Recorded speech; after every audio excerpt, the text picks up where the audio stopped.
Kamu itu terlalu tinggi pilihannya loh. Kamu mikir aja, yang ikut SBMPTN tuh banyak. Kamu milihnya itu, ya Allah, sadar diri dong.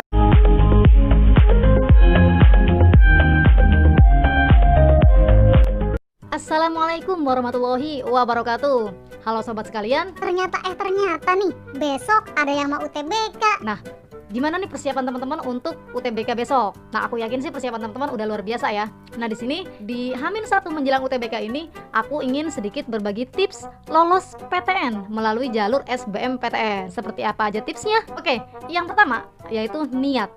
Jadi yang harus diperhatikan oleh teman-teman pertama kali yaitu teman-teman harus meluruskan niat. Misalnya di antara teman-teman masih ada yang ngerasa terpaksa milih kampus, ngerasa terpaksa milih jurusan, misalnya karena keinginan teman-teman itu nggak sejalan dengan keinginan orang tua. Nah, sekarang posisinya udah H-1 UTBK, men. Teman-teman yakin aja gitu. Kalau pilihan orang tua ini bisa mendekatkan teman-teman kepada Allah, bisa mendekatkan teman-teman kepada kebaikan, ya why not gitu ya.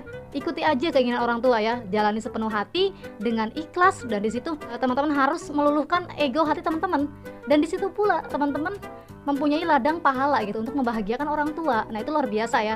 Sekali dayung, 2-3 pulau terlampaui ya. Nah, jadi ketika memang teman-teman niatnya belum lurus ya, masih belum ikhlas. Nah, sekarang udah H-1, nggak ada pilihan lain selain ikhlas. Jadi untuk apa berlama-lama dalam ketidakikhlasan? Kemudian misalnya di antara teman-teman masih ada yang niat kuliah itu karena gengsi-gengsian, karena ikut-ikutan temen. Nah, di sini niat teman-teman harus diluruskan. Kenapa? Karena ya sayang aja gitu. Ketika memang kita nggak bisa menghabiskan masa muda kita dengan baik gitu, sedangkan kuliah ini menghabiskan setengah dari masa muda teman-teman.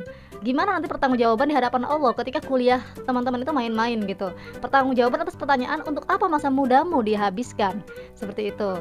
Jadi luruskan niat ya untuk hal ini. Tips yang kedua yaitu usaha. Ya, ini jelas ya, teman-teman niat untuk SBMPTN, niat untuk kuliah udah bener, tapi teman-teman nggak ada usahanya, nggak ada belajarnya, apalagi nggak ikutan tes UTBK-nya. Itu terlalu kreatif ya. Nah, berbau usaha ini aku nggak akan bahas tentang teknis. Kenapa? Takutnya nanti teman-teman ngerasa gagal di proses gitu, dan kemudian teman-teman pasrah. Udah, aku pasrah aja, aku udah gagal di proses nih.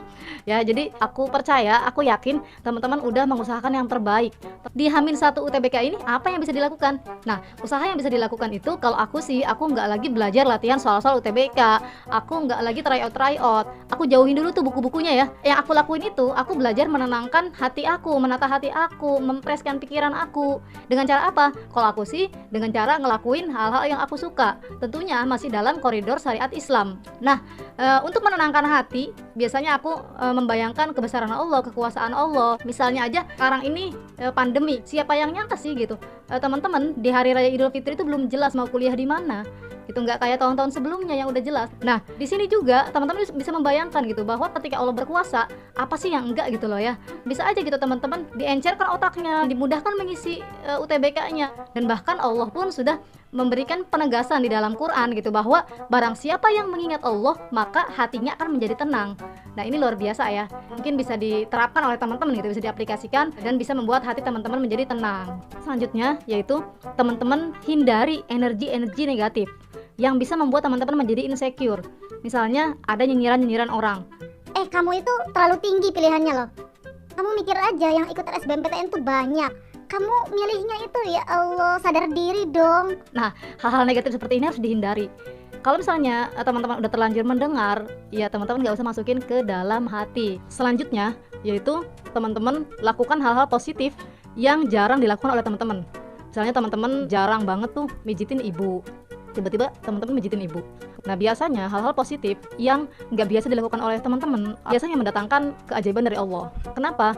Karena di situ ada doa-doa tulus yang tanpa diminta. Misalnya ketika memang teman-teman mijitin ibu teman-teman, anak aku soyah banget nih, semoga UTBK-nya dimudahkan. Nah, itu kan luar biasa ya. Usaha selanjutnya yaitu sholawat. Sholawat ini mempunyai banyak keistimewaan ya.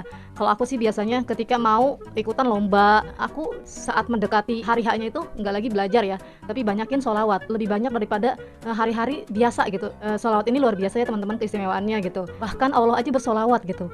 Jika Allah aja bersolawat, masa kita enggak ya? Kemudian usaha yang selanjutnya yaitu maksimalkan usaha di hari H. Misalnya nih, teman-teman mendapati soal yang memang susah banget. Nah ini kayaknya nggak mungkin ya bisa aku kerjain nih. Aduh ini belum pernah aku coba nih soalnya seperti ini. Gitu. Ya teman-teman terus kerjain aja sebisa teman-teman, jangan putus asa gitu ya. Karena putus asa ini menjauhkan teman-teman dari rahmat Allah. Seperti itu. Ya mungkin teman-teman masih ingat kisah Siti Hajar. Bagaimana gigihnya Siti Hajar mencari air dari sofa ke marwah, berapa kali bolak-balik mencari air. Nah, Siti Hajar itu begitu gigih karena percaya gitu bahwa di antara usaha yang terbaik, di antara doa yang terbaik itu akan ada keajaiban Allah, akan ada hasil yang terbaik pula. Tips yang ketiga yaitu doa.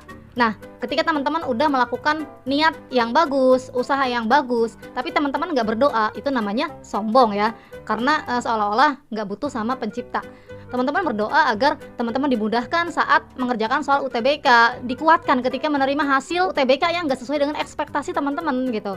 Nah kemudian teman-teman nggak usah tuh yang namanya iri gitu kepada orang yang nggak pernah berdoa, jarang berdoa gitu, tapi keinginannya itu selalu terkabul gitu. Tapi teman-teman iri sama orang yang selalu berdoa tapi keinginannya itu belum terkabul. Oke, kemudian tips yang keempat yaitu pasrah. Jadi teman-teman hanya bisa memasrahkan diri kepada Allah gitu. Jika memang teman-teman nggak diterima di PTN idaman teman-teman melalui jalur SBMPTN ini, ya teman-teman harus tetap berhusnuzon gitu kepada Allah. Mungkin ada rencana Allah yang lebih indah daripada rencana yang telah teman-teman susun dengan rapi. Teman-teman hanya bisa pasrah gitu ya ketika memang sudah melakukan niat, usaha dan doa yang terbaik. Teman-teman nggak usah mengkhawatirkan yang namanya hasil ya, karena yang akan dihisap oleh Allah itu bukan hasil ya, tapi proses. Teman-teman segitu aja tips yang bisa aku share. Semoga UTBK teman-teman besok itu dilancarkan. Amin amin ya rabbal alamin. Mohon maaf atas segala kekurangan dari video ini. Terima kasih banyak atas perhatian teman-teman. Salam motivasi cinta. Assalamualaikum warahmatullahi wabarakatuh.